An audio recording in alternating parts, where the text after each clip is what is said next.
Two more wins, and the Indiana Fever is headed to the WNBA Finals. Let that sink in for a second. The Indiana Fever only need to win 2 more games, and they will be in the WNBA Finals, and they stole the first of 3 today against the Las Vegas Aces, beating them 89-73. A very convincing. The Indiana Fever came into these playoffs as the team nobody believed in, the one ESPN and every major outlet dismissed as just happy to be here. They were given the lowest odds of any semi-final team to sniff a championship. About the performance, the urgency, and the response you had when they made a couple runs late. Yeah, I feel good. I mean, our group has seen it all. We wanted to come in and be the aggressor right away to make sure that we were dictating on the defensive end, and we were dictating from a pace standpoint.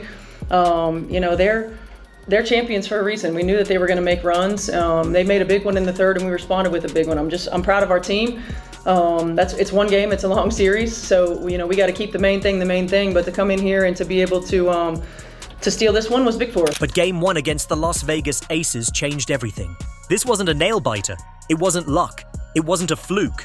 Indiana walked into Vegas, stared down the defending champs on their home floor with their own referees, and left with a 16-point beatdown. That's not survival. That's domination. Aces in Las Vegas on their home court with their home referees, the Indiana Fever pulled off this victory. And I feel like I'm one of the only people, or at least aside from the mainstream media, who truly thinks that the Indiana Fever can pull this off. Do you remember a couple days ago on ESPN, they were saying like the chances that the teams had to make it to the finals or to win a championship, and it was 5 teams: Lynx, the Aces, Mercury, the Liberty, and the Indiana Fever. And they had the Indiana Fever as the lowest chances of winning the WNBA. The Fever dictated the pace, controlled the energy, and made the so-called juggernaut look vulnerable. Suddenly, the dynasty doesn't feel so untouchable, and the disrespect that Indiana has carried all year has turned into fuel.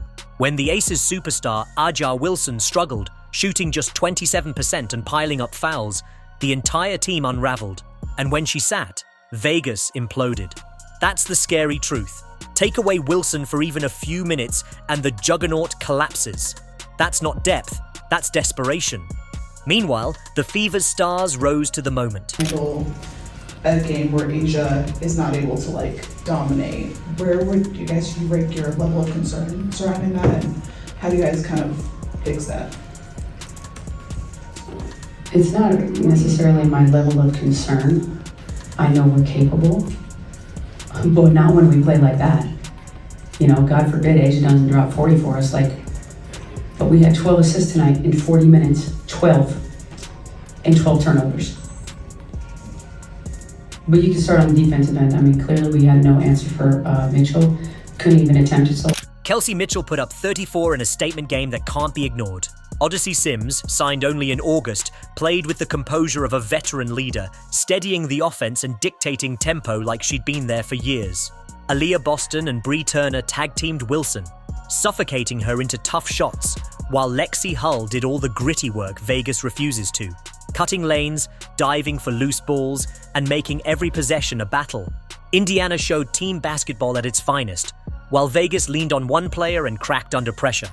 And that's the bigger story. Styles make fights, and the Fever have the style that wins playoff games. They move the ball, trust every player, and defend like their lives depend on it.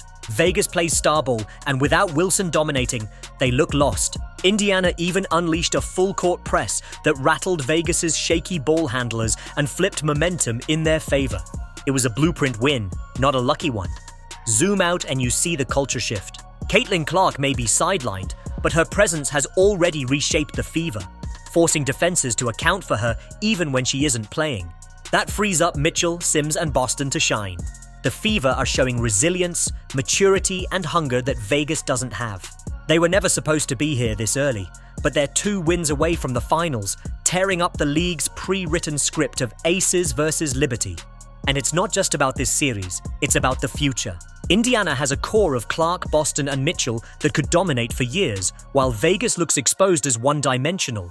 The so-called underdogs aren't sneaking by, they're proving they belong at the top.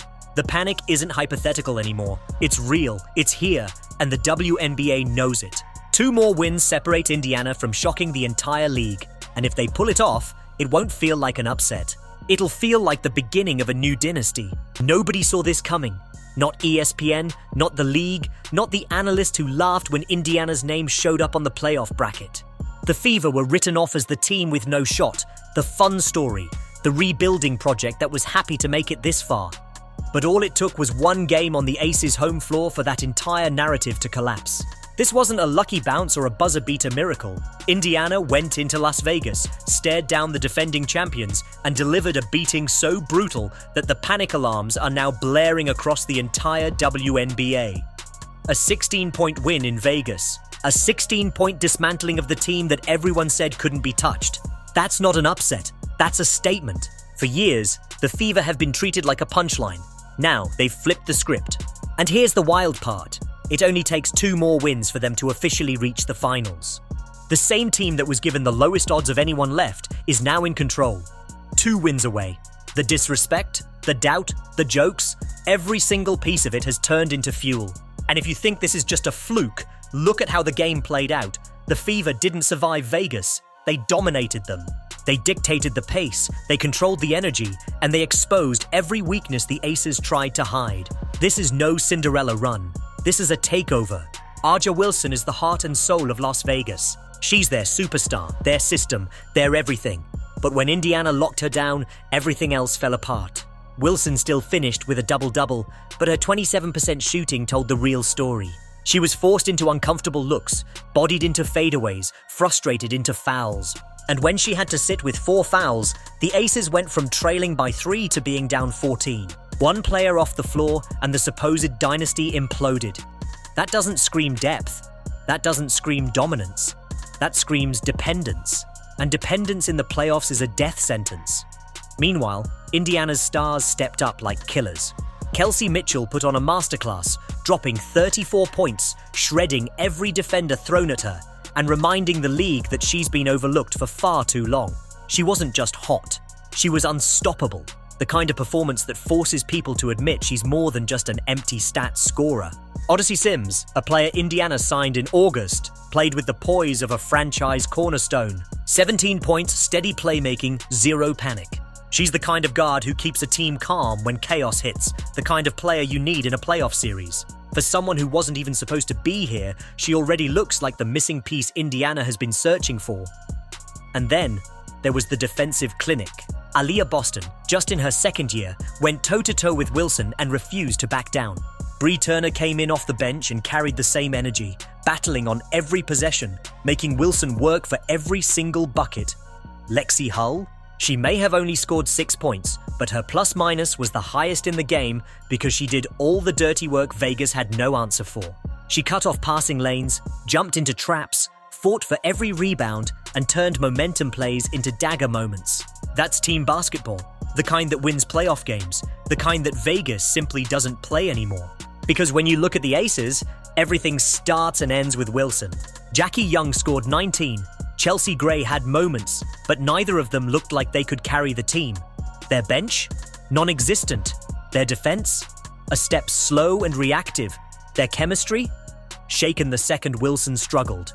Indiana exposed it perfectly, and they did it with balance. Mitchell carried the scoring load, Sims controlled the tempo, Boston anchored the defense, and everyone else did their job to perfection. Vegas looked like a team waiting for a superhero. Indiana looked like a team ready to win a championship. That's the difference. That's the blueprint. And it's why panic isn't just creeping in. It's crashing through the doors of the defending champs' locker room. And here's the bigger picture. This isn't just about one game, one win, one upset. This is about a cultural shift happening right in front of our eyes. Indiana has been rebuilding for years, stacking young talent, reshaping their roster, trying to find an identity. Last season, Caitlin Clark entered the league, and even though she's sidelined right now, her presence changed everything. Every defense game plans for her. Every team has to respect her range and playmaking, even if she isn't on the court. That fear opens space for Mitchell to cook, for Sims to run the floor, and for Boston to develop into the kind of anchor you can build a dynasty around.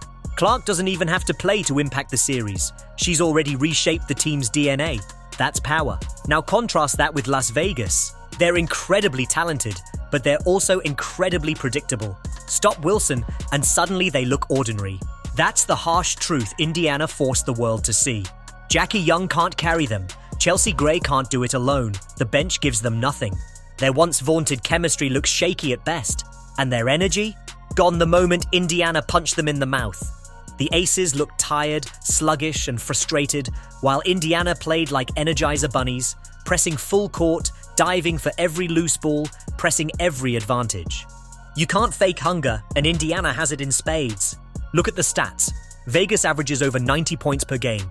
Indiana held them to 73. That's not a coincidence. That's defensive dominance. And while the Aces scrambled for excuses, the Fever quietly showed what real playoff resilience looks like. Every time Vegas made a run, Indiana answered. Every time momentum threatened to shift, they steadied themselves and slammed the door shut. That's maturity. That's growth. That's a contender. This is why the league is rattled. The finals were supposed to be a clash of super teams. Aces versus Liberty, Wilson versus Stewart, the matchup the league dreamed of for ratings. But Indiana just tore that script in half. They're 2 wins away from crashing the party, and if they take Game 2 in Vegas, you might as well book their ticket. Nobody is winning 3 straight against this Fever team when 2 of those games are in Indiana. This isn't just about this series, it's about the future. Indiana has built a roster that can grow into a dynasty. Mitchell is finally getting her respect. Boston is already one of the best defenders in the league. Clark will return and bring even more firepower. Sims looks like a steal. Lexie Hull, Natasha Howard, Aerial Powers, Brie Turner. This is depth that wins championships. Vegas can't match it. And if Indiana is already doing this in year 2 of their rebuild, imagine what year 3 or year 4 looks like. That's the nightmare scenario for the league, because the power balance is shifting. The Aces aren't untouchable, the Liberty aren't guaranteed anything. And the Fever, the team mocked as underdogs, suddenly look like the future of the WNBA. The panic is real because everyone sees it. They aren't squeaking by. They aren't just lucky. They're outplaying, outworking, and outthinking their opponents. And if they finish the job, this won't be remembered as one of the biggest upsets in playoff history. It'll be remembered as the moment the Indiana Fever arrived. 2 more wins, that's all it takes. 2 more wins to rewrite the league's story, to flip the balance of power, to announce to the world that the underdogs aren't underdogs anymore. The dynasty everyone feared may have just been born in Indiana, and the Aces, they're the ones sweating now.